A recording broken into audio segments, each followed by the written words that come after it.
Bueno, lehenengo eta behin, eskerrik asko, gaur hona etortzeagatik, egia zen gaur arratsalean kompetentzia bat zegoen, osea, gerratzen beste ekitaldi batzuk, bai alde batetik palestinarren aldeko manifestazioa, genozidioaren kontrakoa, bestaldetik ere bat zegoen beste. Orain bai, zegoen bai. Bai, esaten nuen, eskertzen dugula zuen parte hartzea hemen, badakigu gaur kompetentzia potentea zegoela, zeudela beste ekitaldi batzuk gaur, alde batetik palestinarren aldeko manifestazioa, genozidioaren kontrakoa, gero badau torturaren kontrako gora institutuak antolatutako ekitaldiak, zeuden beste ekitaldiak eta gaur arratsaldean hautatzeko, eta eskertzen dugu, adierazten duzuen interesa con etorriz, ¿está? Agradecemos la participación en nombre de la asociación Euskara Denontzat por un Euskera sin barreras. Sabemos que hoy había un día que había competencia, había distintas actividades y entonces, que hayáis elegido participar en este debate, pues os lo agradecemos. La asociación Euskara Denontzat por un Euskera sin barreras es una pequeña asociación que nació hace un par de años y que ha intentado de una manera propositiva, programática, con propuestas concretas, intentar contribuir al debate sobre la política lingüística vasca, ¿no? Con este objeto, con este objetivo como asociación, pues hemos organizado durante los últimos años distintas actividades. Tenemos una página web que aparece en el cartel, ahí podéis ver distintas, al final del cartel aparece ahí, euskaradenontzat.github.io, que aquí está el autor, creo, de la página, aquí nuestro compañero Pablo, el artista, y ahí, ahí aparecen nuestras propuestas, un montón de datos, mapas, gráficos, un intento de contribución al debate de la política lingüística vasca, ¿no? Y aparecen actividades, distintas charlas, distintas mesas redondas, artículos, distintas contribuciones que hemos hecho, ¿no? Y en ese contexto, hemos organizado la charla de hoy, que la verdad es que, al hilo ya de la formalización del final de uno de los pilares de la política lingüística vasca, concretamente el sistema de perfiles lingüísticos, el eje de los índices de obligado cumplimiento, al hilo de esa formalización, decidimos hace un par de semanas organizar esta charla. Y tengo que decir que cuando ya lanzábamos el cartel se formalizó que el Partido Nacionalista Vasco también, porque primeramente había sido Bildu, que ya había anunciado que hacía un planteamiento de acabar con los índices, y justo cuando lanzábamos la charla se formalizó también que el PNV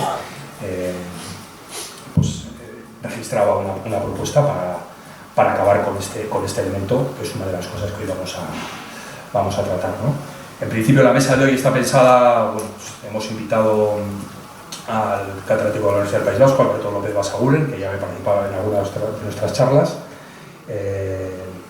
entre sus distintos ámbitos de investigación, se ha dedicado al federalismo y al federalismo en sociedades multilingües, ha sido experto de la Carta Europea de Lenguas Minoritarias durante los últimos años y ha sido uno de sus ámbitos de investigación, ¿no? El ver cómo es regulada en distintas sociedades plurilingües la convivencia. Entonces, la mesa de hoy está pensada que primero Alberto va a hacer un primer marco general bajo esta pregunta que nos hacemos, ¿no? ¿Se acabó el consenso lingüístico vasco? Entonces él va a hacer una serie de consideraciones. Hace 3-4 del domingo, ¿no? El domingo él publicó ya un artículo donde daba una serie de líneas generales sobre en qué situación se encuentra la política lingüística vasca, y la idea es que él va a dar un primer marco y luego tocar alguna serie de aspectos ya más concretos que él considera que son interesantes en el contexto actual que estamos de la política lingüística vasca.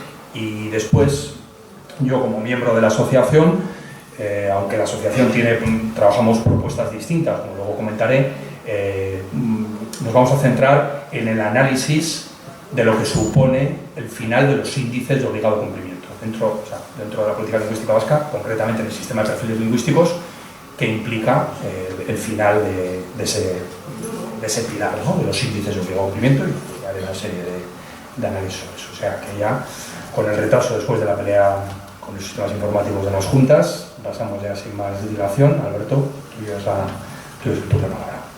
Arratsaldeon, bueno, gracias Sabin y gracias por la invitación. La política lingüística ha sido y se ha pretendido que sea un tabú en nuestra sociedad, porque determinadas cuestiones es mejor que sobre ellas no se debata y sobre ellas no se pongan elementos encima de la mesa, porque así tiene mucha más capacidad de triunfar un discurso puramente ideologizado, y lo que intentamos, o lo que voy a intentar yo ahora precisamente, es hacer lo contrario, que es poner en entredicho y poner datos sobre la mesa por qué determinadas cuestiones que se dan como indiscutibles en la política lingüística del País Vasco son muy discutibles. Y para ello voy a situar en primer lugar en el contexto, voy a situar el análisis de la política lingüística en el País Vasco en el contexto de las sociedades multilingües democráticas. ¿Qué es lo que se hace en las sociedades democráticas multilingües y muy especialmente las sociedades multilingües que de forma más avanzada y de forma más acabada han reconocido esa convivencia multilingüe? Han sido las federaciones multilingües, es decir, las sociedades multilingües que están articuladas y están organizadas como sistemas federales, y los ejemplos paradigmáticos son sobre todo Suiza, Canadá y con sus matizaciones y sus peculiaridades no siempre muy beneficiosas, Bélgica.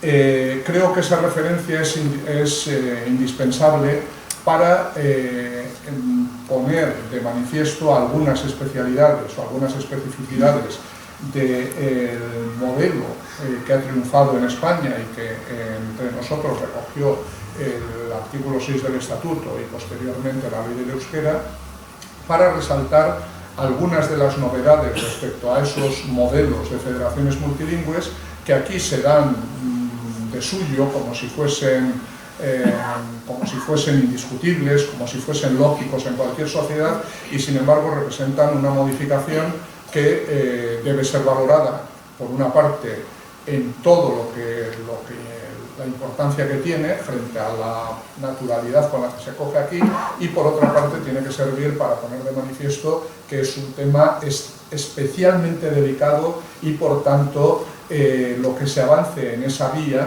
de esa novedad que aporta nuestro sistema debe ser hecho con mucha cautela, con muchas limitaciones y sin vulnerar los derechos de las personas. Muy resumidamente, ¿cuál es el sistema o cuáles son las características de base sobre las que se articulan los sistemas, las federaciones multilingües y, en menor medida, más atenuadamente, también alguna otra sociedad multilingüe que no está articulada como sistema federal, por ejemplo Finlandia, etc.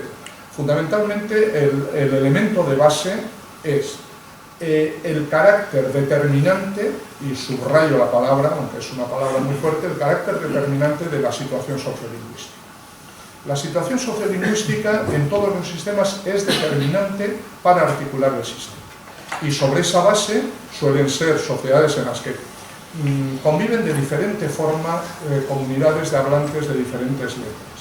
En ocasiones entremezclados en un mismo territorio, pero la mayor parte de las veces separados territorialmente de una u otra forma.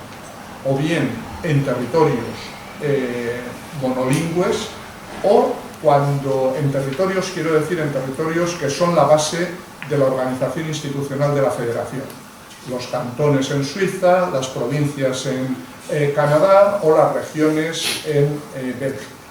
El parámetro mayoritario es el de la homogeneidad lingüística de cada territorio. Pero hay territorios en los que eso no ocurre, y son territorios en los que conviven de una u otra forma personas de diferentes lenguas oficiales en ese territorio. Tenemos que separar radicalmente cuando una lengua es declarada oficial en un territorio o cuando no es declarada oficial, aunque en algunos casos tenga un estatus de salvaguarda, de protección, etcétera, pero sin llegar a ser una lengua oficial. En esos casos hay dos grandes modelos. El modelo suizo es el de, salvo las excepciones, las pocas excepciones que voy a decir ahora, salvaguardar la homogeneidad unilingüe de cada territorio, y a esos efectos, cuando un cantón es bilingüe, hay 3 cantones bilingües en Suiza, normalmente está el territorio partido. Hay una parte del cantón que es monolingüe alemán y una parte del cantón que es monolingüe francófono. Y a esos efectos es cada municipio, de acuerdo a su realidad sociolingüística, es decir, cuál es la mayoría de la población y de qué lengua es, y si la población de una determinada lengua es ampliamente mayoritaria. Si la población de una determinada lengua es muy ampliamente mayoritaria, esa será la única lengua oficial de ese municipio. En Canadá o en Suiza, en concreto hay el caso prototípico es el de una ciudad, la ciudad de Ville o Bienne, según, en donde sí están mezclados, pero es una ciudad y su entorno más inmediato. Las dos lenguas oficiales son oficiales simultáneamente. Y eso es también lo que ocurre, por ejemplo, en la única provincia de Canadá que es bilingüe, desequilibradamente bilingüe, hay mayoría de anglófonos, pero hay en torno a un 40% más o menos de los canadienses originarios que son francófonos. También las dos lenguas oficiales son oficiales simultáneamente. ¿Esto qué significa? Esto significa que cuando dos lenguas son oficiales simultáneamente, toda la columna vertebral del sistema es el derecho, la libertad de uso de cada ciudadano de la lengua oficial de su elección. Y los poderes públicos se tienen que adaptar a él. Se trata, por tanto, resumiendo ya, sistemas de separatismo lingüístico, salvo excepciones de sociedades en las que están entremezcladas las personas de las diferentes lenguas. Ese sistema de separatismo lingüístico, incluso en estos territorios donde las dos lenguas son oficiales simultáneamente, llevan a un sistema que es también de separatismo lingüístico incluso en esa situación. Cada persona tiene derecho a reproducir su vida en la lengua oficial de su elección. Es decir, hay un sistema educativo en francés y otro sistema educativo en inglés, en Nuevo Brunswick, hay un sistema educativo en alemán y un sistema educativo en francés, o incluso en el cantón trilingüe de los Grisones, una tercera lengua, una lengua minoritaria, el romanche, también con escuela en romanche.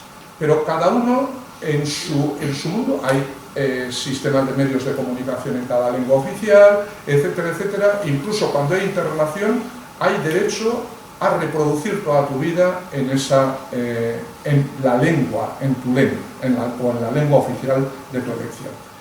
Sistemas de separatismo lingüístico. Los sistemas de separatismo lingüístico tienen muchas virtudes, no sé si muchas, tienen virtudes desde luego, y tienen defectos.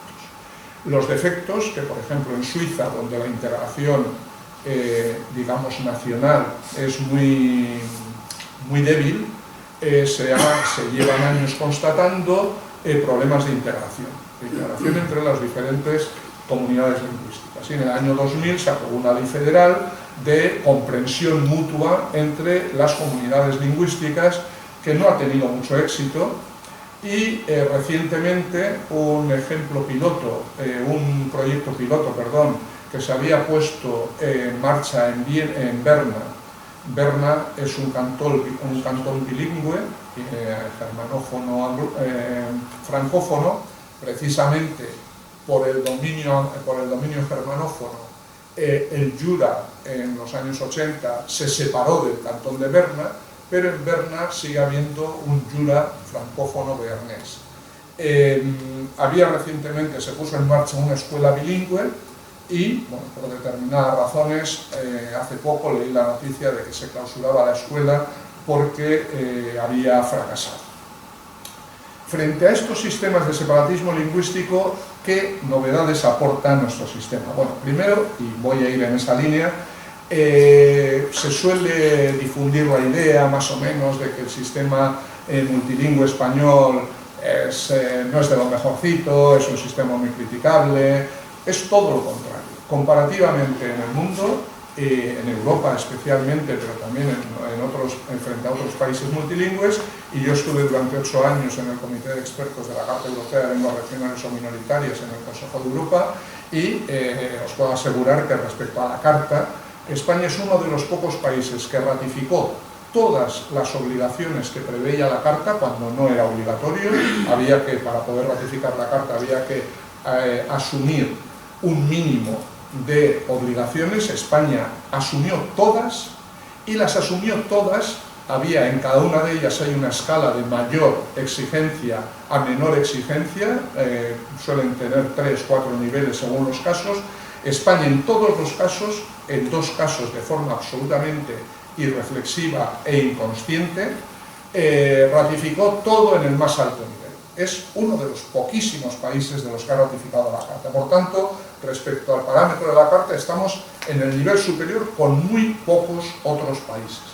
Por tanto, y en los informes del Comité sobre el cumplimiento de las obligaciones de la Carta, España tiene unas poquitas, ningún país cumple plenamente las obligaciones que se ha autoimpuesto al ratificar la Carta, y España tiene algunos, y luego a alguno le interesa, podemos entrar, unos poquitos, no los sustanciales, no ninguno de los esenciales. Son cuestiones, salvo quizás el tema del Poder Judicial, cuestiones, podemos decir, entre comillas, marginales. Por tanto, nos encontramos, es decir, no hay que tener ninguna vergüenza. Algunos de los que denostan el sistema español luego, sin embargo, dicen, bueno, pero mira Francia, que no ha ratificado la Carta Europea. Y entonces, la comparación la tenemos muy cercana simplemente entre el País Vasco francés y el País Vasco español. No hay más que comparar para ver la enorme distancia que hay ahí. Por tanto, nivel altísimo de protección del multilingüismo. Primera idea que me gustaría tener. ¿Qué aporta de novedad el sistema español, el que está implantado en el País Vasco, en Cataluña, etcétera? Básicamente, no lo que luego se está aplicando, sino en los respectivos estatutos de finales de los años 70, ¿qué es lo que aportaba? Lo que aportaba era precisamente, en lugar de optar por el separatismo lingüístico pleno, optar por un sistema, digamos, entre comillas, de integración, de progresiva integración, de tenue integración. Tenue quizás es una palabra demasiado blanda, lo voy a explicar ahora. Precisamente, en lugar de establecer 2 sistemas escolares totalmente separados, en cualquier caso se respeta el derecho de opción, se respetaba teóricamente el derecho de opción lingüística en la enseñanza, pero fuese cual fuese la lengua de elección en la enseñanza, obligatoriamente había que estudiar la otra lengua oficial. En ese sentido hablo de una apertura a la integración entre comunidades lingüísticas, que tiene un aspecto muy positivo si se gestiona con cautela y se mantiene dentro de los ámbitos no coercitivos y de respeto del derecho básico de opción lingüística, que tiene que estar necesariamente en la base del sistema. Si se respetan esos límites y ese derecho de opción lingüística básico, el derecho de integración, el imponer obligatoriamente en la enseñanza obligatoria el aprendizaje de la otra lengua, tiene aspectos muy positivos, pero esos aspectos positivos entran en crisis si se impone coercitivamente un nivel de conocimiento al finalizar los estudios obligatorios que no es razonable, si se impone, como se ha acabado imponiendo, coercitivamente o no, coercitivamente, pretendidamente en Cataluña, aparentemente no coercitivamente de inicio en el País Vasco, pero en estos momentos ya no hay posibilidad de opción, por tanto acaba siendo un sistema de hecho coercitivo, porque no hay prácticamente opción. Un paréntesis, no sé si leísteis hace poco, la segunda mejor nota de selectividad en Vizcaya era una inmigrante peruana, y que llegó aquí de repente hace muy pocos años y entró en un... ya sabéis que los pastilleros tenemos varias alarmas en el teléfono para que nos indiquen cuando tenemos que tomar la pastilla. Y entró de sopetón en un colegio, en modelo D, porque no había otra opción, y parece que un colegio muy razonable, que le contaba todas las cosas en castellano, etcétera, por lo que me he informado, pero enseguida acabó la ESO y pasó a bachiller a un colegio que decía ella, por fortuna, había modelo A.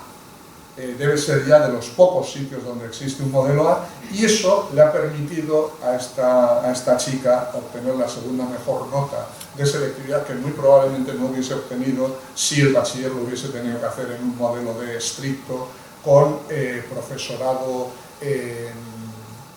profesorado fundamentalista que cree que solo hay que utilizar la lengua del modelo. Bueno, ahí está el problema. Es, por tanto, el sistema español un sistema de vanguardia que ha dado esa vía abierta a la integración, pero la integración hay que saber gestionarla, y yo creo que es el gran problema, uno de los grandes problemas que está en la base de nuestro sistema educativo como uno de los aspectos más relevantes de la política lingüística.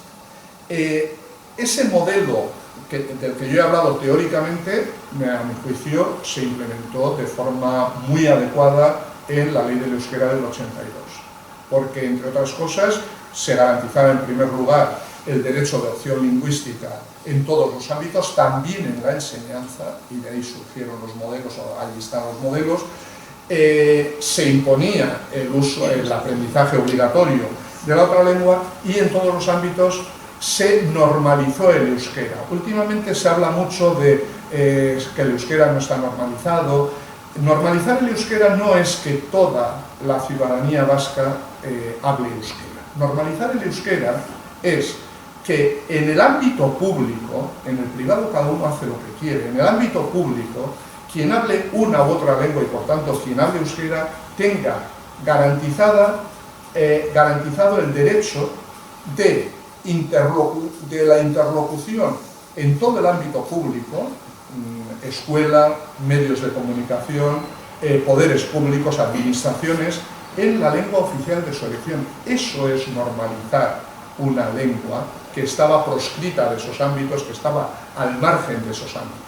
Pero aquí se entiende que normalizar una lengua, normalizar el euskera, se normalizará el euskera cuando todos los habitantes de Euskadi sepan hablar euskera. Eso es otra cosa, eso no es normalizar. Las políticas lingüísticas deben normalizar las lenguas oficiales en ese sentido y deben garantizar, por tanto, el derecho de uso. Y eso la ley del euskera, a mi juicio, lo hizo muy adecuadamente. ¿Qué es lo que ha ocurrido? Lo que ha ocurrido es que relativamente pronto, sobre todo en los dos grandes ámbitos, escuela y poderes públicos, administraciones públicas, ahora ya,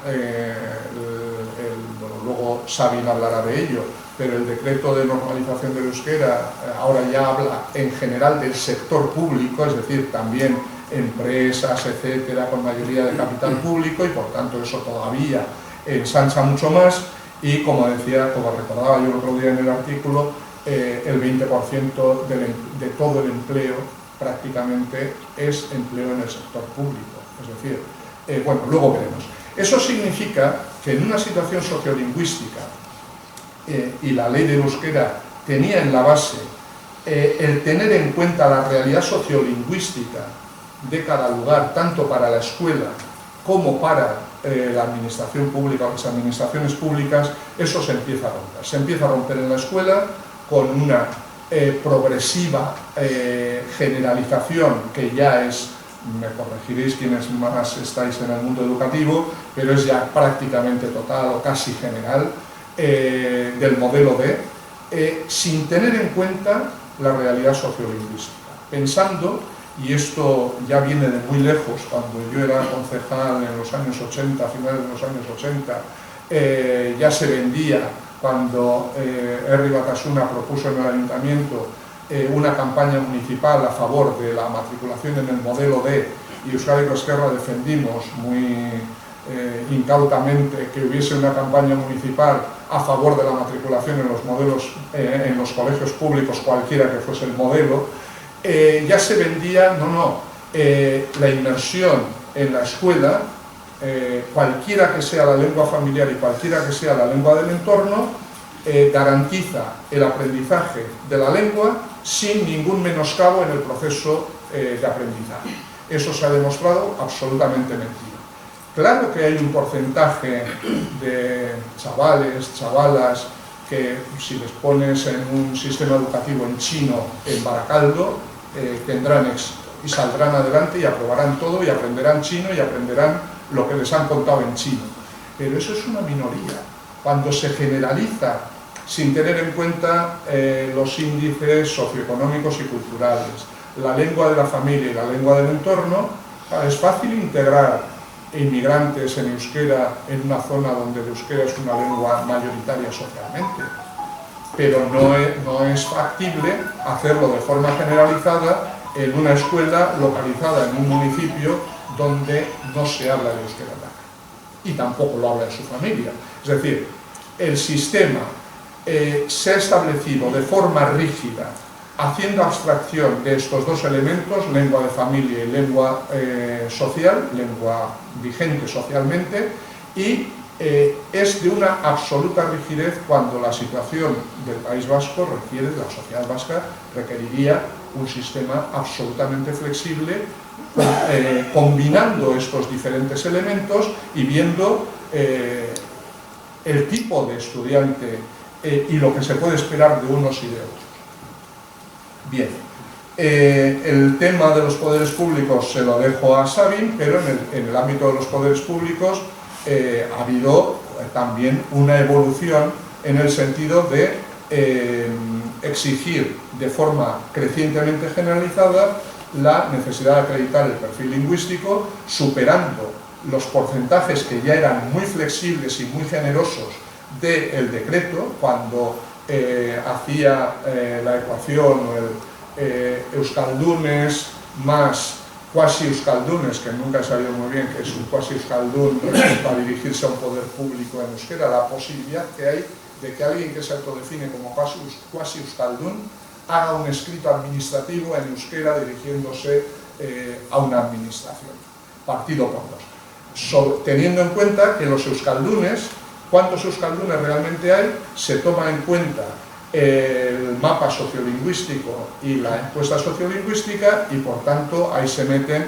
todos esos supuestos euskaldunes, que es puramente ficticio, de quienes han estudiado en euskera en la escuela, pero jamás utilizarán el euskera ni en su entorno personal ni en el ámbito administrativo. Bueno, para acabar, porque de la cuestión administrativa hablará Sabin y ya me pone límite, sí creo que como conclusión, como parte final, me gustaría aclarar un par de elementos que se usan mucho para decir cómo el sistema multilingüe español trata discriminatoriamente a las lenguas, en términos europeos, denominadas regionales o minoritarias, aunque aquí no guste esa terminología, es decir, lenguas como el euskera.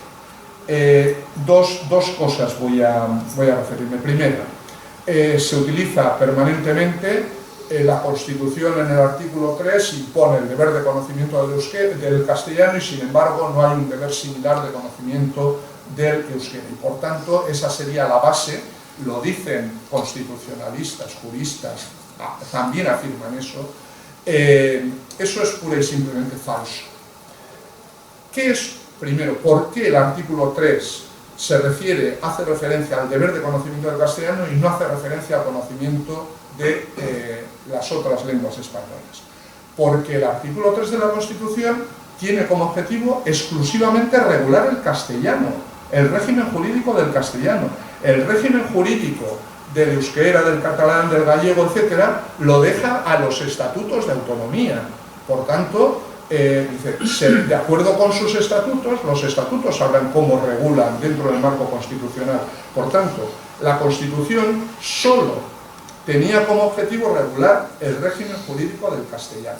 Y al regular el régimen jurídico del castellano, establece el deber de conocimiento. Primera aclaración, por tanto, de ahí no se puede deducir que hay un régimen, un estatus diferenciado impuesto por la Constitución respecto a una y otras lenguas. Segundo, ¿qué significa jurídicamente el deber de conocimiento de una lengua oficial? Aquí voy a intentar, sé que es peligroso porque es una cuestión muy de juristas, y voy a intentar explicarlo breve y de forma clara. El deber de conocimiento de una lengua oficial siempre existe, aunque no esté expresado de forma explícita, siempre existe el jurídico de conocimiento de la lengua oficial. ¿Pero qué significa? ¿Significa que con una pistola en la sien hay que obligar a todo el mundo a que sepa castellano? No.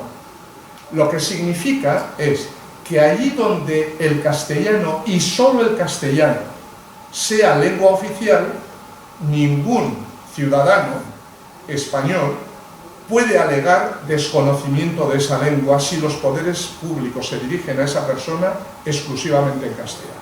Bueno, si usted no sabe castellano y es español, es su problema. Subrayo, donde eso solo funciona así, donde el castellano es la única lengua oficial. ¿Qué ocurre cuando los estatutos de autonomía establecen, al amparo del artículo 3 de la Constitución, que la lengua distintiva o privativa de esa sociedad es también lengua oficial junto con el castellano? Por tanto, los estatutos pretenden, con todo derecho y juiciosamente, poner el estatus jurídico de la lengua, de la propia o específica de la comunidad autónoma, en igualdad de condiciones como lengua oficial con el castellano como lengua oficial del Estado. A partir de ese momento, ya ningún poder público radicado en la comunidad autónoma, que es el ámbito en el que el euskera es lengua oficial, luego podemos discutir sobre qué ocurre con los poderes centrales del Estado, etcétera, sobre eso se puede discutir, ningún poder público radicado en la comunidad autónoma, tampoco los poderes periféricos del Estado, la administración periférica del Estado radicada en la comunidad autónoma, puede dirigirse solo en castellano y alegar que, como hay deber de conocimiento del castellano, la persona que requiere que relacionarse en euskera pueda alegar válidamente o no pueda alegar válidamente su desconocimiento del castellano. La obligación de desconocimiento del castellano desaparece y es sustituida por el derecho de opción lingüística entre cualquiera de las lenguas oficiales. Y frente a lo que se dice, para acabar con este tema, aunque es verdad que en su día el Tribunal Constitucional se armó una ensalada y el Tribunal Supremo, interpretando, no ha tenido ninguna consecuencia, a pesar de lo confuso de la argumentación del Tribunal Constitucional y del Tribunal Supremo, en estos momentos en ninguna comunidad autónoma con más de una lengua oficial, o con dos lenguas oficiales, salvo el caso del aranés, con dos lenguas oficiales, ese deber de conocimiento del castellano tiene ninguna consecuencia que desequilibre el estatus jurídico igualitario entre las dos lenguas oficiales en un territorio. Hubo un intento con la Ley Orgánica del Poder Judicial, el famoso artículo 231 que tanto ha criticado el Comité de Expertos de la Carta Europea, pero enseguida, aunque hay una redacción que parece anteponer el castellano, enseguida el párrafo segundo de ese mismo artículo dice, bueno, que los podrán utilizar cualquier otra lengua oficial radicada en el castellano. Segunda cuestión, mucho más breve. Últimamente se está utilizando un argumento que algunos consideran que es ya infalible. La mención al artículo 7.2 de la Carta Europea de Lenguas Regionales o Minoritarias. Formalmente es complejo, no voy a meterme yo en todo en esto, pero muy en resumen. La Carta Europea tiene dos partes, la parte segunda y la parte tercera. La parte segunda son regulaciones genéricas de protección como valor cultural, etcétera, etcétera, de las lenguas oficiales, sin ninguna obligación específica. Simplemente impulsar la promoción de esas lenguas, que se hablen en público. Promoción es antitético de coerción. Promoción es, por tanto, poner en marcha instrumentos que a quien quiera le permitan aprender la lengua, poderse dirigir a los poderes públicos en esa lengua, etcétera, sin ninguna medida coercitiva. Y es la parte 3 el artículo 8 y siguientes, donde están las obligaciones específicas en el ámbito educativo, en el ámbito sociolaboral, en el ámbito de los poderes públicos, en el ámbito de los medios de comunicación, etc. Cada artículo es donde tiene esas diferentes opciones a las que me he referido antes. Y ahí es donde España al ratificar y los demás países cuando ratifican, dicen a qué lenguas se les aplica esa parte tercera. La parte segunda es genérica, también se aplica al tamachic en Melilla, al gallego en Castilla y León, es decir, a situaciones lingüísticas minoritarias que no tienen la condición de lengua oficial. Y resulta que en el artículo 7 algunos han descubierto que en el párrafo segundo, y lo cogen como un rábano por las hojas, después de decir muchas cosas en el párrafo primero, con hasta 1, 2, 3, 4, 5, 6, 7, 8, 9 letras que va especificando cosas, luego en el segundo, después de decir otras cosas, dice, en todo caso, después de un punto y seguido, la adopción de medidas especiales en favor de las lenguas regionales o minoritarias dirigida, estoy traduciendo directamente, dirigida a la promoción de la igualdad entre los usuarios, entre los hablantes de dichas lenguas y el resto de la población, no debe ser entendida como actos de discriminación. Uno de los redactores era francés, alsaciano, y es la obsesión de Francia en la interpretación que hay en Francia del principio de igualdad, que si permites que alguien se dirija a los poderes públicos en euskera, en catalán o en bretón, eso está atentando a la igualdad de la ciudadanía francesa. Y va a eso, es decir, ningún acto de promoción, y los actos de promoción a los que se refiere son los que vienen en esas 9 letras, o no sé cuántas he dicho, del párrafo primero, que es el reconocimiento de esas lenguas como una expresión de salud, de riqueza cultural, perdón, el respeto a las áreas geográficas de las lenguas para que los cambios de distritos no hagan que una parte de la población de esa lengua sea minoritaria en un nuevo distrito y por tanto ya no tenga derechos que sí tendría si está en un distrito mayoritario de gente de esa lengua, la resuelta acción para promover las lenguas regionales o minoritarias con el objetivo de salvaguardarlas, es decir, objetivos puramente genéricos. Y aquí se está interpretando, y alguna institución destacada del país ha asumido esa interpretación sorprendentemente, se está cogiendo ese rábano que se coge por las hojas en el párrafo 2, como diciendo, bueno, cualquier medida está legitimada por la Carta Europea, aunque sean medidas coercitivas. Y acabo simplemente con una mención a un informe de la Carta para que veáis hasta qué punto esto no es sostenible. Educación en Cataluña y en Galicia. En un momento en Galicia, según el gobierno ha tenido altibajos, en el gobierno aquel tripartito, que impuso la escuela obligatoria solo en gallego. Y el caso catalán, donde se impone la escuela obligatoria solo en catalán.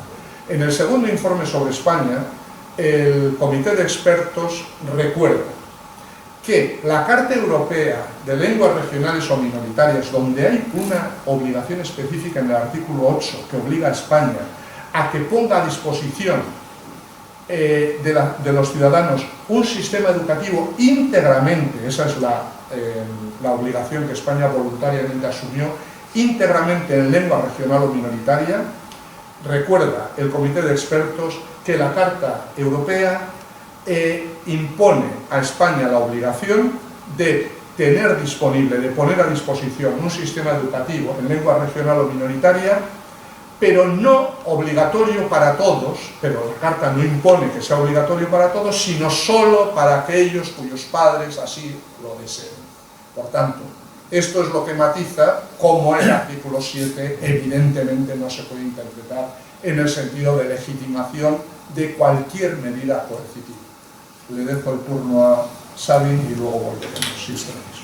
Luego tendremos turno abierto para más temas. Yo, como había comentado, me voy a centrar en el sistema de perfiles lingüísticos y concretamente en los índices de obligado cumplimiento, ¿no? Yo básicamente voy a intentar compartir reflexiones sobre 6 elementos.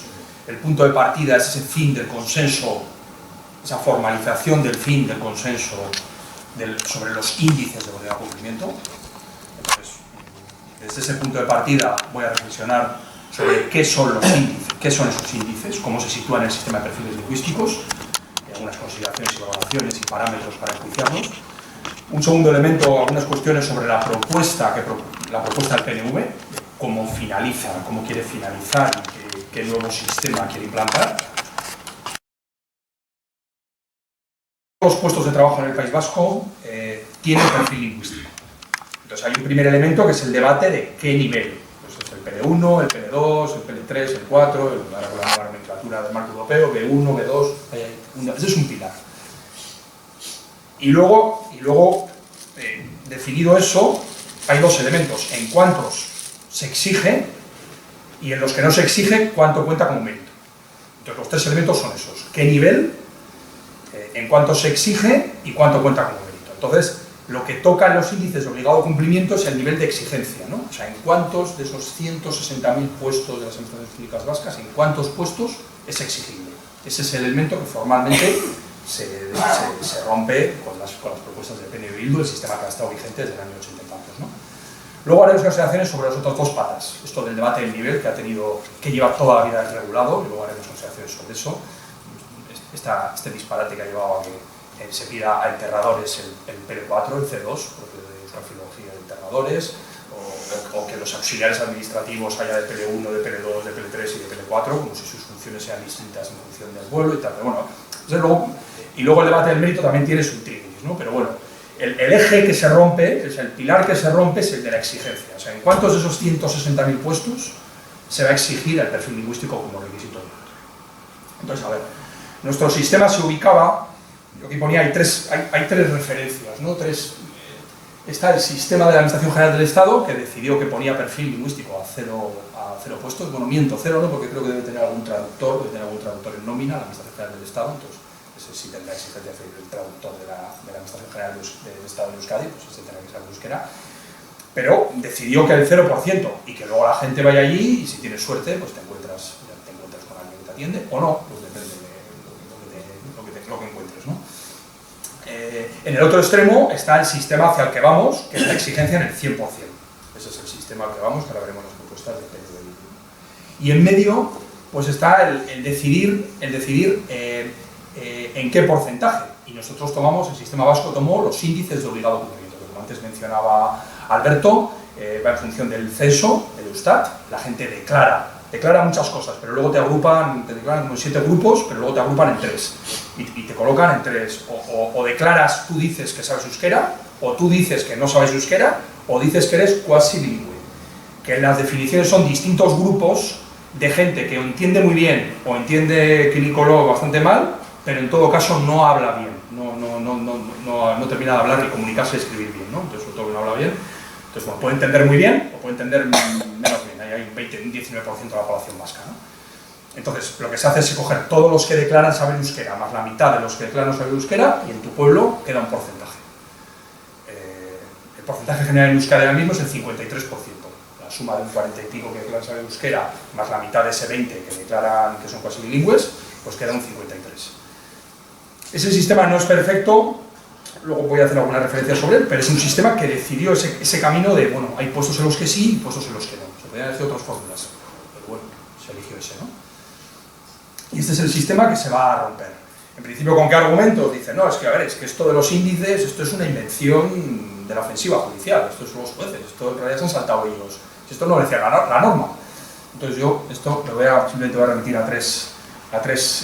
voy a citar a tres autores, 2 del PNV y 1 de Bildu, lo que decían antes de toda la polémica sobre el sistema de índices de cumplimiento. Un tal Josu Iñaki Erkoreka, cuando era director del IBAB, hasta hace poco vicelehendakari, decía en el año 97: la acomodación del sistema a cada realidad sociolingüística conforma una de las claves de bóveda sobre las que se apoya el sistema. El objetivo de este sistema no es más que las administraciones públicas, me parece que es una de mis frases favoritas de todo el sistema de perfiles lingüísticos, que las administraciones públicas vascas sea reflejo fiel de la comunidad humana a la que ha de servir. O sea, esto dice año 97, yo firmo esto donde quiera, que la administración sea reflejo, pues la administración de Baracaldo sea reflejo de Baracaldo, y la de Durango, y la de Euskadi, ¿no? Pues que la administración sea, me parece perfecto. Él era director del IVAP, es un artículo extensísimo donde se ve su dominio de la jurisprudencia del sistema de perfiles lingüísticos, y dice esto, ¿no? Otra referencia, miembro de la Academia Vasca del Derecho, exdiputado foral con el PNV, Ina Echevarría, secretario del Ayuntamiento de Gernika, Derecho, no sé si se ha jubilado o no, y hace un artículo donde repasa toda la jurisprudencia actual y termina diciendo: el porcentaje del sistema, en mi opinión, máximo, dice, en mi opinión, los índices, en mi opinión, máximo, dice un exdiputado del PNV, miembro de la Academia Vasca del Derecho y otro, y termino con uno de Bildu, Íñigo Urrutia, que es el ideólogo de la propuesta de Bildu, el que lo ha formalizado, un profesor de la UPV, decía en una monografía publicada por la Universidad de Valencia, justo publicada, escrita antes de empezar la polémica en el año 2021, todo esto empieza en el Ayuntamiento en el año 2021 los juicios, está escrita antes, sin ninguna duda, pero se la publican después, y dice que hace una lectura positiva del sistema de índices. Dice que hace una lectura muy positiva porque lo conecta con los datos sociolingüísticos, es un sistema de muy dinámico, porque cada 5 años el censo se va actualizando y va subiendo y subiendo. Y bueno, hace una apología del sistema frente a los críticos que dicen que aquí se pide todo el euskera, dice el sistema se adecua muy bien, y luego sí advierte, o sea, frente a los que dicen que lo han creado los jueces, ha sido una invención judicial, él dice, hombre, pero es que la aplicación rígida a estos índices puede ser problemática, y plantea unas críticas creo que razonables. Y dice, pero claro, este índice funciona como máximos, ya que ninguna posibilidad de flexibilización y de superación está prevista en la normativa, dice Íñigo Urrutia en el año 2021. Y dice suavemente, termina, se trata de un aspecto que quizás convendría repensar ante una eventual posibilidad de modificaciones normativas. O sea, él hace una apología del sistema esto y dice que luego suavemente, pues igual, yo creo que hace unas críticas razonables al sistema y propone que tal vez se podría cambiar. Bueno, pues es verdad que yo, a Ina Echevarría, bueno, este es actual, yo soy colega, no lo he escuchado opinar sobre esto, pero yo Urrutia hoy en día es el que ha hecho la propuesta de Bildu y que está haciendo conferencias diciendo que todo es una barbaridad judicial y tal. Yo he tenido ocasión de llevarle su monografía un día, me encantaría, pero bueno, me han vetado varias veces en debates con él, me encantaría poder estar y enseñarle su monografía subrayada, que me parece muy potente además. Termino sobre estas consideraciones del sistema, ¿no? Sobre el sistema. Primero una clarificación, porque nos hemos encontrado en los debates con Euskera de Noche haciendo propuestas, reuniones y tal, con gente muy cualificada del país diciendo, joder, es que con esto de los índices defendéis la zonificación navarra, vosotros defendéis la zonificación navarra. Vamos a ver.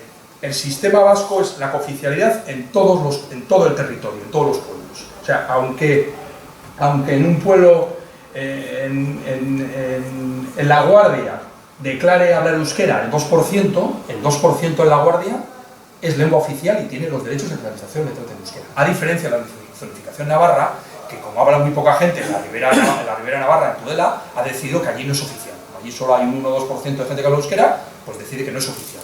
Luego la zona media son algunos derechos y la zona norte está asimilada a lo nuestro, tiene un sistema de cooficialidad plena, ¿no?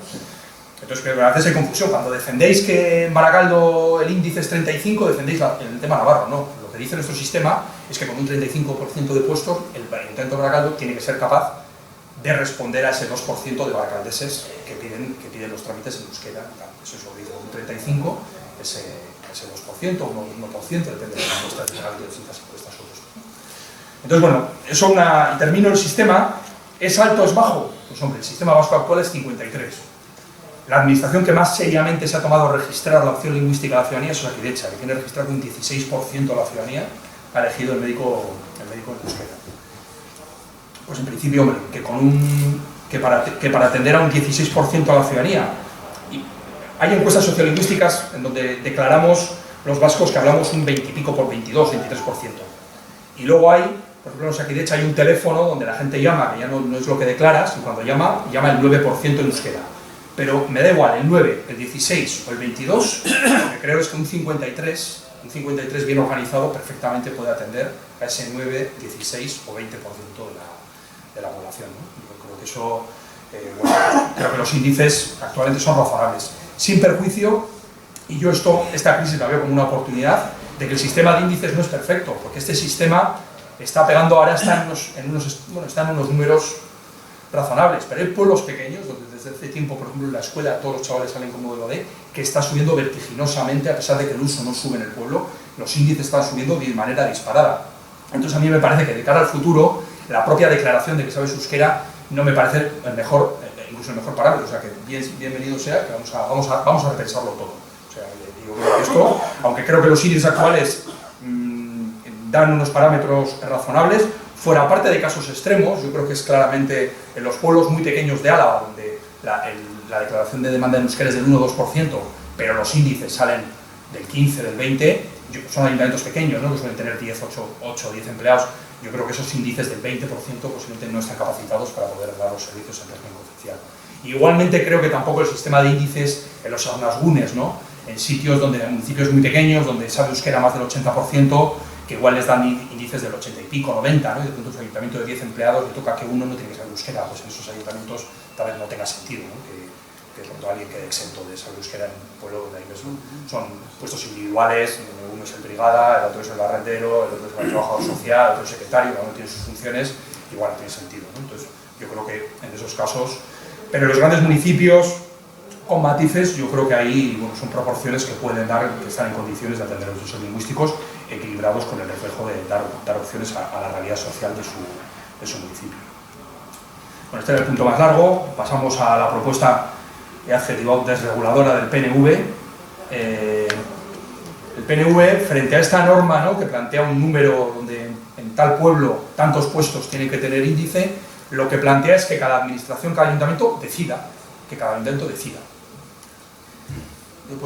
ponerle una imagen, ¿no?, he puesto un poco aquí al rey Salomón, pues bueno, pues ahí estará, y él decidirá, sea el concejal, el técnico de euskera o quien sea pues él decidirá en el municipio qué es lo que considera que es lo adecuado. O sea, ya está, ¿no?, porque ya decidirá. No hay normas, esto lleva al dilema clásico, ¿no?, que preferimos ser gobernados, por normas o por personas, ¿no?, que decidan, que ellos decidan lo que es justo y lo que no es justo, lo que es equitativo y no es equitativo. Pues yo prefiero vivir en un régimen de normas, con un margen de discrecionalidad, pero donde yo me estoy sometido a unas reglas a las que atenerme, ¿no? Y entonces, bueno,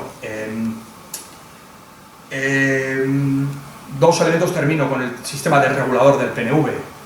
Yo creo que es la enorme inseguridad jurídica, es decir, nadie va a saber en realidad, va a decidir un concejal y nadie va a saber si eso es legal o no, el que proteste, y luego el juez pues decidirá, el concejal ha decidido que el equilibrio es 60, 80 o lo que sea, y luego pues el juez a ver qué decide, llevará otros argumentos de por qué no tal. Yo creo que es la inseguridad total, es no saberse atenerse a qué reglas es lo que un índice que puede decir, bueno, es un parámetro objetivable, ¿no? Y luego se hace una referencia engañosa a la proporcionalidad, ojo, porque hay gente que ha leído proporcionalidad y ha dicho, oye, me ha dicho que lo hagamos con proporcionalidad, ¿no? Hay gente que no se fía y dice, oye, pero bueno, luego la proporcionalidad ya sabemos a lo que se referirá. Yo tengo que decir que hay municipios del PNV donde se respetan los índices, en otros no, o sea, quiero decir que también habrá concejales y concejalas que se tomen de una manera u otra. Pero ojo, porque la exposición de motivos habla muy claro, no es la proporcionalidad respecto a la realidad del municipio. Es la proporcionalidad respecto a los criterios de uso que apruebe el ayuntamiento. Esto significa, y lo dice explícitamente, que un ayuntamiento, a pesar de que en su pueblo se hable poco euskera, puede decidir que el ayuntamiento, como criterio de uso, tiene que funcionar todo en euskera. El criterio de uso es que todo el mundo hable euskera. Por lo cual, el parámetro de proporcionalidad que propone no es respecto a las necesidades, a los derechos lingüísticos, sino al objetivo de uso como lengua de trabajo que se ha propuesto en el ayuntamiento. Esto lo dice explícitamente. Otra cosa es que esto, luego cuando vaya a un tribunal, el tribunal le vaya a parecer que esa es la manera de medir la proporcionalidad. Pero lo dicen claramente, ¿eh? O sea, no tiene que ver con la realidad sociolingüística, tiene que ver con aquellos objetivos legítimos que plantee un equipo de gobierno, pues, el uso como lengua de trabajo en ese ayuntamiento. Vale. Luego está la propuesta Bildu, adjetivo como la propuesta Búnker, es una propuesta, busca otra imagen, busca una casa-torre, donde están todos allí, algunos hidalgos o hermanos mayores, no sé, algunos del sistema este de castas, pues están allí en la torre, porque allí no entra nadie sin perfil. Es decir, allí para entrar hay que tener perfil lingüístico. Y además, yo creo que es muy honesto, lo dicen claramente, o sea, no te remiten a una proporcionalidad que luego ya veremos cómo interpretamos, no, aquí no entra, y luego el sistema sí acepta unas excepciones limitadas, justificadas, y dice, bueno, pues, podremos aceptar algunas excepciones, ¿no? Pero la regla general es, y se refieren al modelo de Cataluña y de Galicia. Aquí, claro, en principio, además esto hay ya jurisprudencia, ¿no? Cuando el sistema catalán, donde planteó la generalización, ahí está generalizado, ¿no? También hay algunas excepciones, pero está generalizado la exigencia en Cataluña y en Galicia, ¿no? Y yo creo que se cita mucho la sentencia que admitió la exigencia del catalán en la sentencia constitucional, y creo que se lee poco, porque tiene dos argumentos muy interesantes, ¿no? Que yo creo que dan claves de por qué no somos Cataluña y Galicia, ¿no? Dice el Parlamento de Cataluña, en esto alega, y creo que lo tengo aquí literalmente, dice: el Parlamento, o sea, el letrado del Parlamento de Cataluña alega al Tribunal Constitucional, oye, que hay que desdramatizar que exigir catalán sea discriminatorio, porque el exigir un nivel catalán que es imprescindible, este nivel lo posee ya prácticamente toda persona conocedora del castellano, dada la proximidad entre ambas lenguas. Eso dice el letrado del Parlamento, la cercanía lingüística, dice, a ver, si para un castellano parlante el catalán pues lo pilla fácil, muy fácil, ¿no? Ese es el argumento. Y luego el pleno presidido por Tomás y Valiente, desde el Tribunal Constitucional, dijo, ha cogido este argumento y dada la extensión del uso del catalán en todo el territorio de Cataluña, se acepta la constitucionalidad de la exigencia general. Claro, el tema es, ¿somos como Cataluña? Esta proximidad entre las lenguas, esta extensión del conocimiento y el uso está extendida igualmente. Son unas preguntas que se contestan solas, ¿no? En principio, ¿por qué ese modelo tiene sentido? Como decía Alberto, todos los sistemas están muy acoplados a la realidad sociolingüística, y porque eso se adecua a la realidad sociolingüística de Galicia, Cataluña y no a la nuestra. Vale, y voy a terminar con tres referencias. Primero, los grupos sociales. ¿Quiénes están promoviendo este salto adelante, ¿no? esta ruptura del sistema, ¿no? Yo, después de unos años debatiendo y participando en distintas reuniones y tal, yo creo que los sujetos que están activamente promoviendo este fin del consenso de los índices de obligado cumplimiento, ¿no? Para saltar de manera explícita o de manera encubierta, la propuesta del PNV, a una extensión general de los perfiles, yo creo que primero están los de siempre.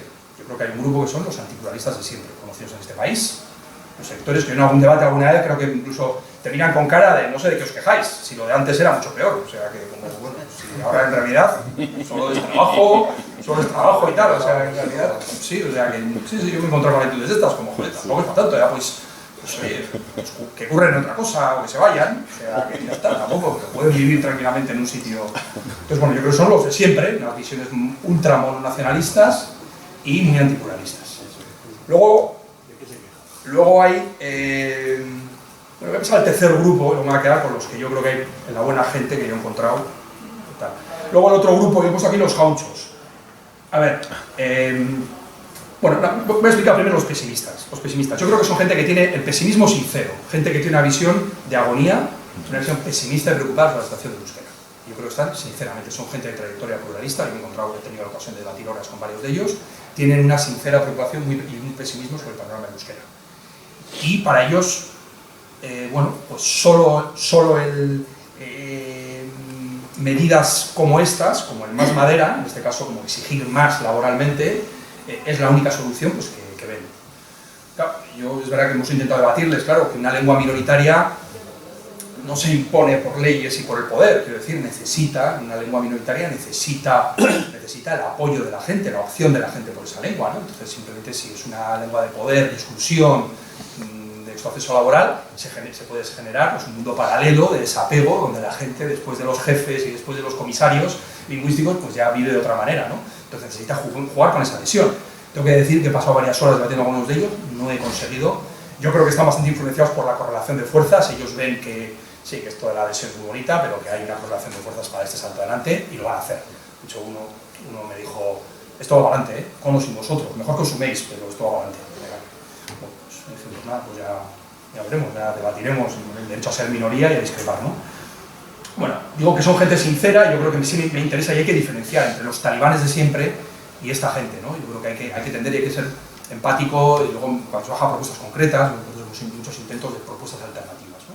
Y bueno, luego hay un tercer grupo, frente a los que se lo creen de verdad, y sean fanáticos o sean pesimistas, que para mí son, pues bueno, pues aquí hemos puesto son la peña que en realidad, a ver, ellos viven en castellano, ellos, me gusta utilizar el símil, ellos leen el Deia todos los días tranquilamente y el Gara en castellano tranquilamente. Y lo de pedir que el compañero tenga que saber euskera y que incluso haya que echar a la limpiadora no sepa euskera, es un tema, pues, lo de más viejo que la humanidad, pues para que tener el curro yo para mí y los míos, y ya está. O sea, yo, quiero decir, he puesto aquí jaunchos, pues bueno, por la idea un poco de esta estratificación social, ¿no? No me voy a meter en jardines de los hidalgos y la hidalguía universal y los hermanos mayores y tal, esas estratificaciones, pero bueno, son gente que yo creo que busca pues un privilegio como en todas las sociedades del mundo. Tú buscas, pues oye, si el mejor trabajo me lo quedo yo, pues mejor que es lo que hay de otros, ¿no? Entonces, a ver, no tienen visión agónica de ningún tipo, viven en castellano, se fuman un puro, insisto, todos los días viendo el Gara y el Deia, o sea, no tienen ninguna visión agónica, y lo de echar a la de la limpieza, pues bueno, pues es porque como el sistema tiene que proteger el puesto al que ya aspiran, que suele ser el de la limpieza de ellos, que los demás suelen aspirar a otros, ellos trabajan precisamente en castellano, viven en castellano, pero claro, es una gran ventaja en el mundo laboral esto. Entonces, bueno, yo creo que hay un grupo que merece, tengo amigos de estos, merecen todo mi desprecio político, todo este tipo de esto, porque respeto más a los fanáticos que a los...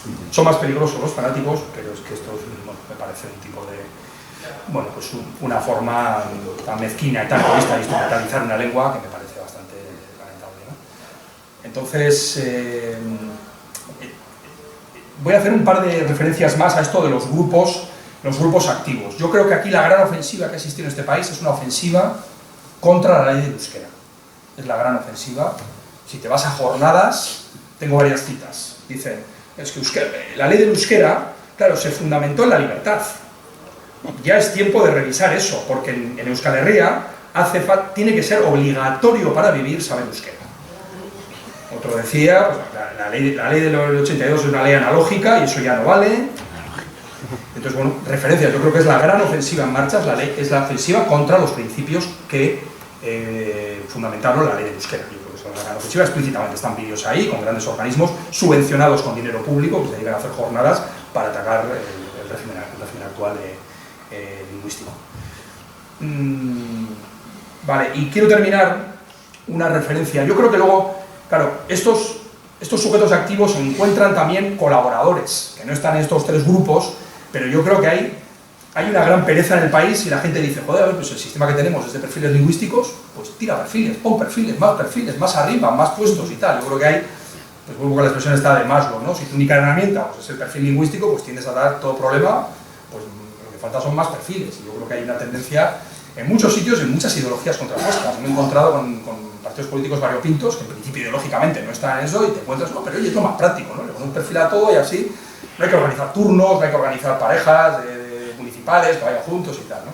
Entonces, bueno, yo creo que hay una tendencia a esto de que los perfiles como una herramienta, pues bueno, pues, perezosa, que todo se arregla con más perfiles, ¿no? Que aparte de las consecuencias negativas en aquellos que lo sufren, ya voy a terminar con los sujetos pasivos, pacientes de todo esto, yo creo que genera una vinculación, una estructuración de la política lingüística en torno a la exclusión y la exigencia. Creo que es profundamente negativo para una lengua minoritaria que necesita el apoyo activo de los hablantes ante unas lenguas y comunidades lingüísticas tan potentes como las que había rodeado aquellos que utilizamos en euskera.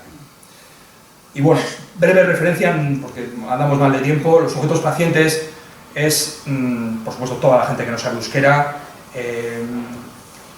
Aquella gente que sabiendo euskera está deliberadamente excluida del sistema de perfiles lingüísticos, esto hemos tenido ocasión, porque dentro de nuestras propuestas está el tema de reconocer oficialmente a la gente de la RIPRES, ese 20% de la población que entiende en distintos niveles de euskera, los niveles A1 y A2 llenos de inmigrantes, donde la gente se pasa oficialmente 2 años en esos niveles hasta poder llegar al B1, oficialmente, la gente se pasa muchos más años, pero oficialmente 2 años, sin ningún tipo de reconocimiento y con barbaridades que hoy, lo dejo para las cervezas, que oído despreciativas hacia esos niveles, ¿no?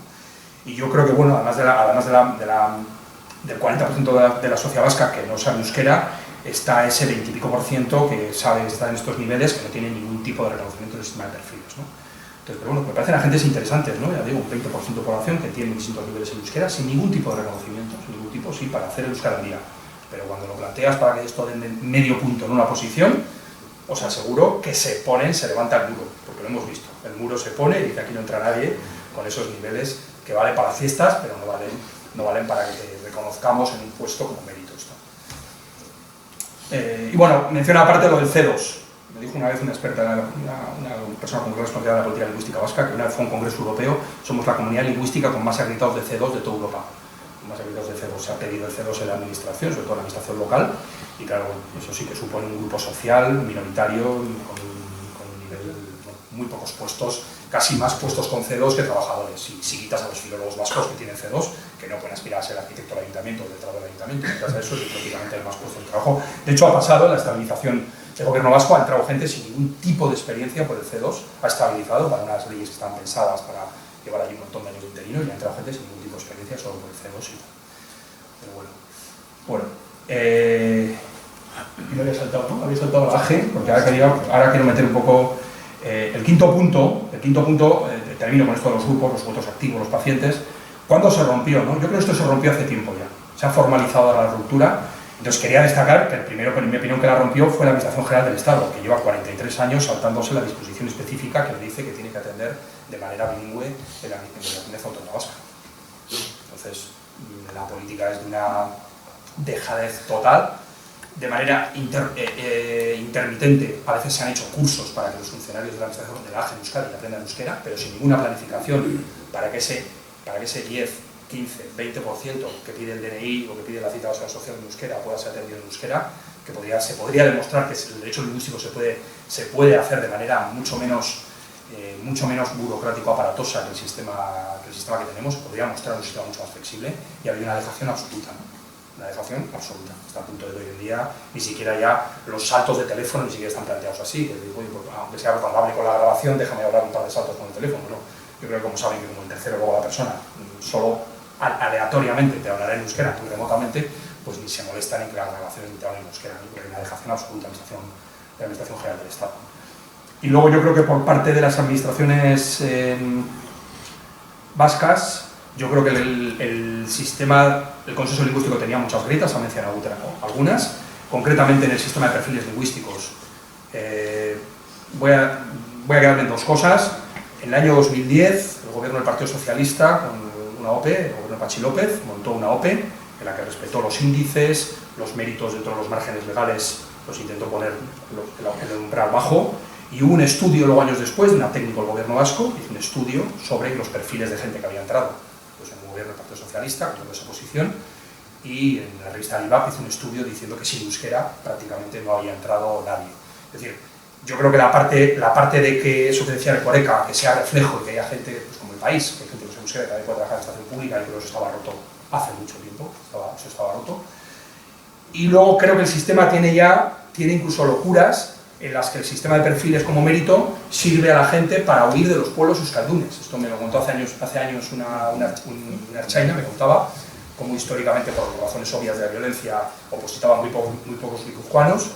Todas las OPEs de jóvenes entraban en Guipúzcoa, y el primero que se iba de la comisaría de Azpeitia, el primero que se iba es el que sabía euskera, tenía puntos y se volvía a Bilbao. Y el que no sabía euskera se quedaba ahí años anclado en la comisaría de Azpeitia sin saber euskera, patrullando allí, ¿no?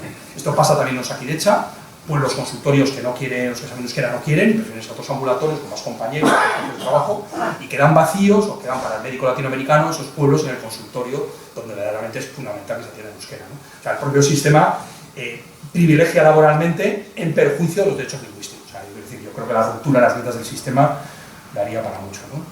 Me gusta, y termino con esto, un artículo de Marco Tabar, porque aquellos consensos de perfiles del 89, incluso ahí participó, no solo la UCD, que había participado en la ley de euskera, ahí es que incluso el Partido Popular se añadió en el consenso del 89, ¿no? Y Marco Tabar, años después, tiene un artículo donde dice que se siente engañado como un pichón, que se siente engañado los consensos que firmó, se siente totalmente engañado lo que firmó.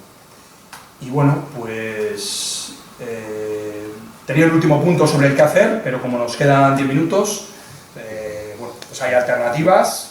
Os animo a que participéis en la página web de Euskera de Noche, a que dejéis vuestro nombre y correo electrónico para manteneros informados de nuestras actividades, y necesitamos gente también dispuesta al activismo, o sea que también tenemos una hoja para teléfonos y correos para la gente que participe.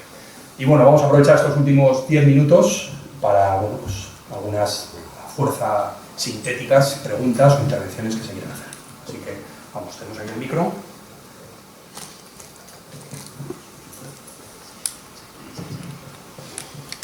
A mí me gustaría, primero, daros las gracias por organizar este tipo de actividades, Y luego me gustaría plantearos una pregunta. Yo me encuentro en muchas ocasiones cuando hablo con los amigos, todos castellano parlantes, pero algunos han estudiado modelo A, otros en B y ninguno en D, pero muchos en B, que es, para los que no sepáis, todo en euskera, salvo las matemáticas y la lengua pues, castellana, inglés y tal. Si no estoy equivocado, el modelo B. La cuestión es que yo me encuentro con pocas herramientas para poder explicarles por qué yo quiero estudiar en castellano. Porque ellos parten del axioma, de la tesis, de que como estamos aquí y la lengua propia del pueblo vasco, según el estatuto, es el euskera, todos tenemos que aprender euskera. Una educación euskaldun. Y que es una obligación estudiar en euskera, porque es la lengua de aquí. Entonces, claro, me gustaría preguntar, a ver qué argumentos o qué ideas me podríais o nos podríais plantear para ser capaz de revertir este discurso. Yo siempre lo baso en, yo quiero estudiar en castellano y aprendo euskera, y de hecho yo trabajo en la administración pública y estoy con el C1, pero se la pruebo y tal, con todo el cariño del mundo hacia el euskera y con todas las ganas. Pero yo quiero estudiar en castellano y aprender euskera. No tengo muy claro cómo argumentar eso. Y gracias una vez más. Vamos a acumular alguna pregunta más.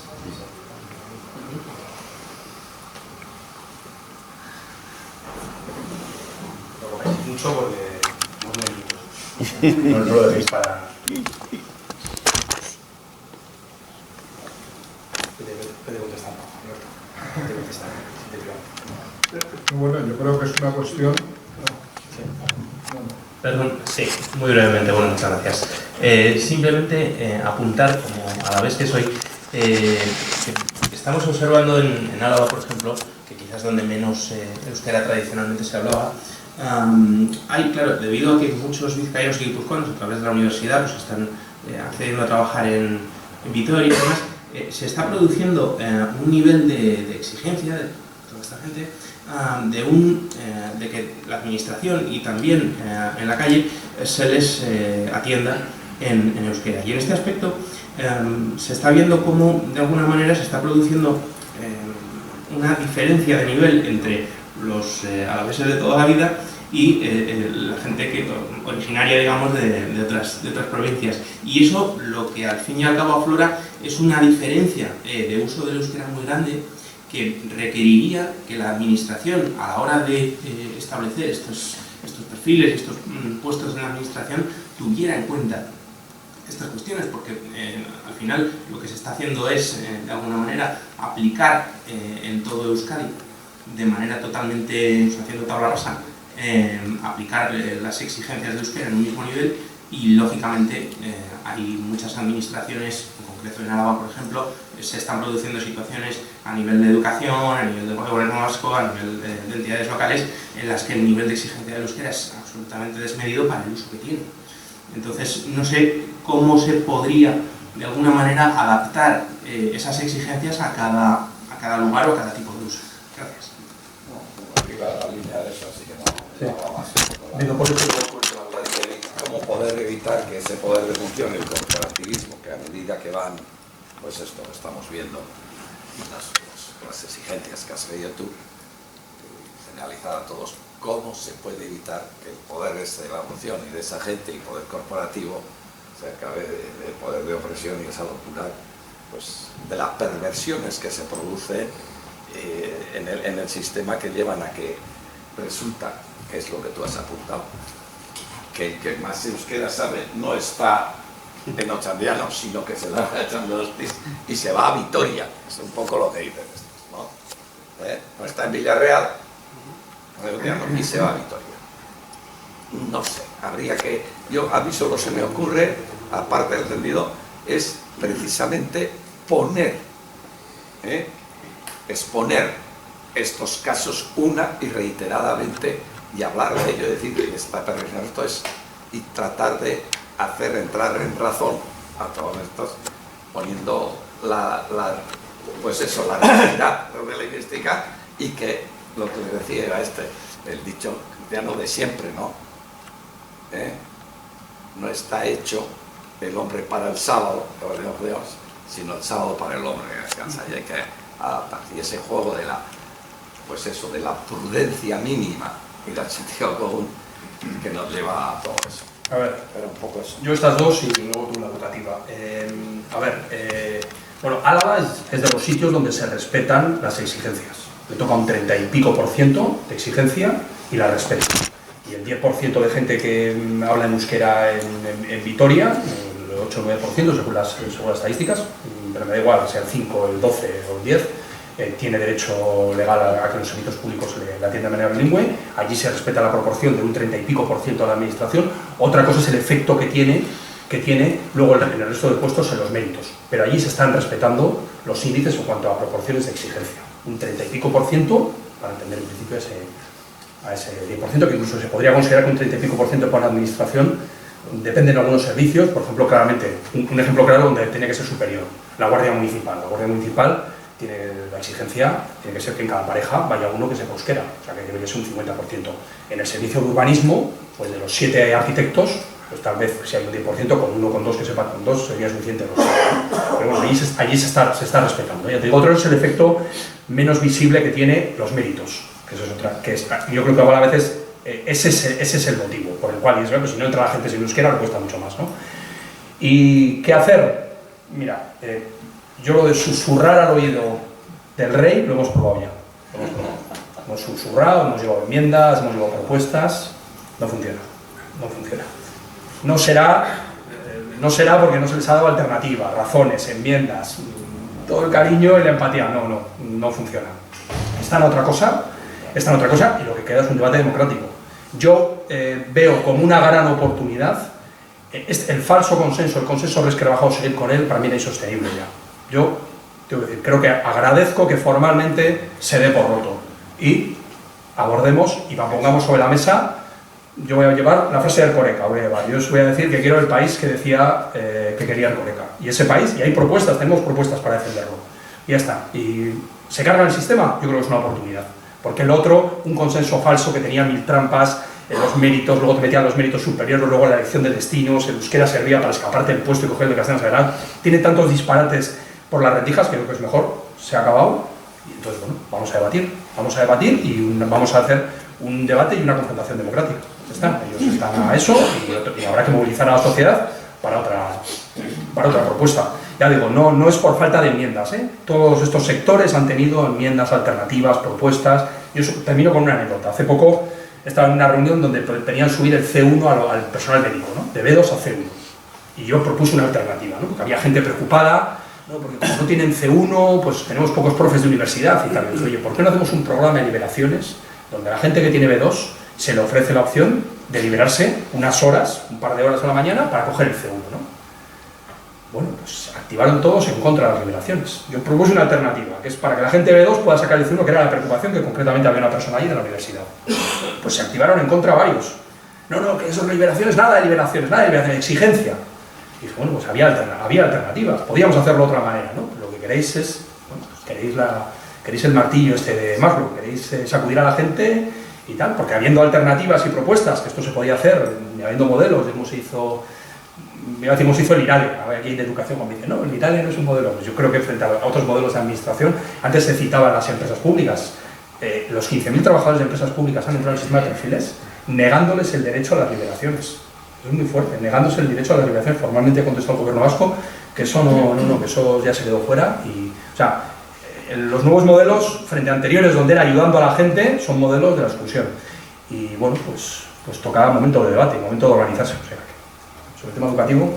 Bueno, a ver, yo creo que se confrontan dos modelos en este sentido. El modelo democrático, que es el que impera en los países a los que yo me he referido, en el que la columna vertebral son los derechos de ciudadanía y, por tanto, si hay dos lenguas oficiales, la columna vertebral es el derecho de opción por la lengua oficial, por el uso por la lengua oficial de tu elección, y eso en todos los sistemas afecta al sistema educativo.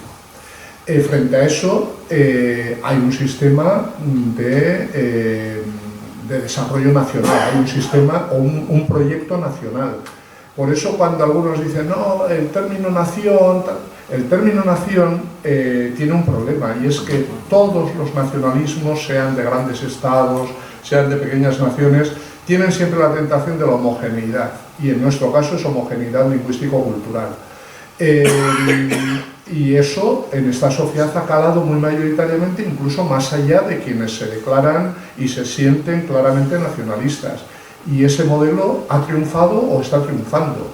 Y por tanto se ve una aberración, lo que en cualquier sistema democrático es un fundamento esencial, que es la libertad de opción lingüística y el tener en cuenta dos cosas a las que me he referido yo antes. La lengua familiar, en muchos casos, eso no es un principio absoluto, pero sí en el acceso a la lectura, escritura, etcétera, en correlación con otro elemento, que es la realidad sociolingüística del lugar. Y quiero recordar, para terminar, que la Carta Europea de Lenguas Regionales o Minoritarias, que es un ejemplo paradigmático, precisamente se asienta en eso, cuando explica en el artículo primero qué significa cuando se refiere a territorios en los que una lengua regional o minoritaria es usada.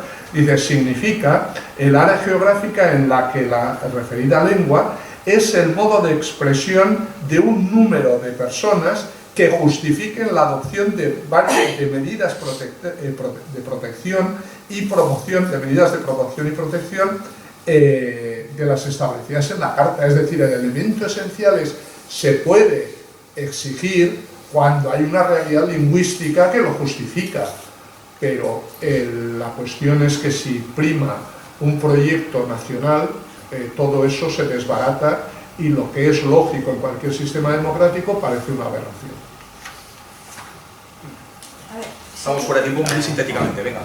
Se tiene en cuenta en los últimos años la cantidad de migración que tenemos en Euskadi, porque vienen de Latinoamérica, de África, y lo que supone para el euskera, la pérdida que se supone, porque viene gente muchísima en estos últimos años que no hablan en euskera. Entonces, para nosotros es perder nuestra identidad, el sistema, a eso me refería yo en el artículo del otro día, uno de los dos elementos clave. Si ha habido mucha inmigración o mucha inmigración hasta ahora, relativamente es de las comunidades autónomas que tradicionalmente menos inmigrantes ha recibido, pero la previsión en los próximos años es de un incremento.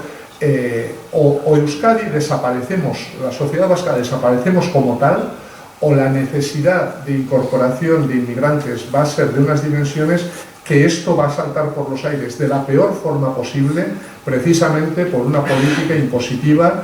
Por eso me he referido al ejemplo de esa chavala de la segunda mejor nota de selectividad en Vizcaya, porque se condena no solo ya a parte de los nativos en zonas no vascoparlantes o en zonas donde la lengua vasca no tiene ninguna presencia o casi ninguna presencia social, en un porcentaje importante o al fracaso escolar o a la mediocridad,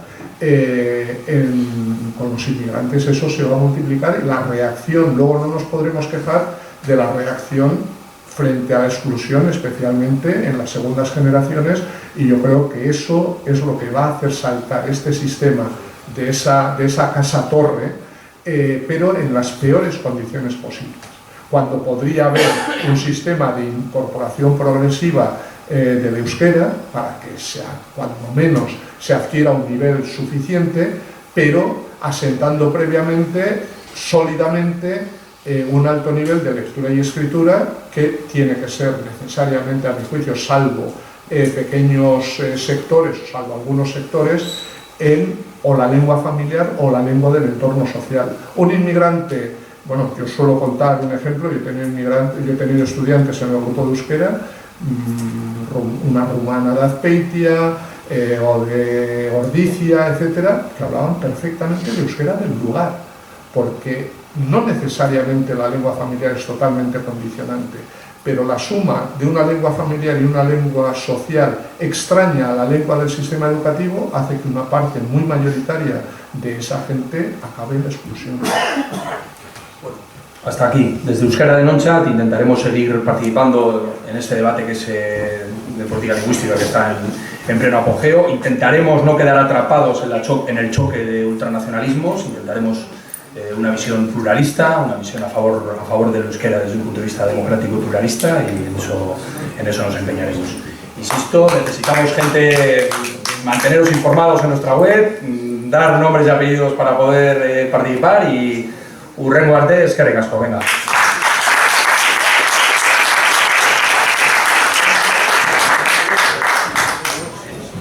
Bueno.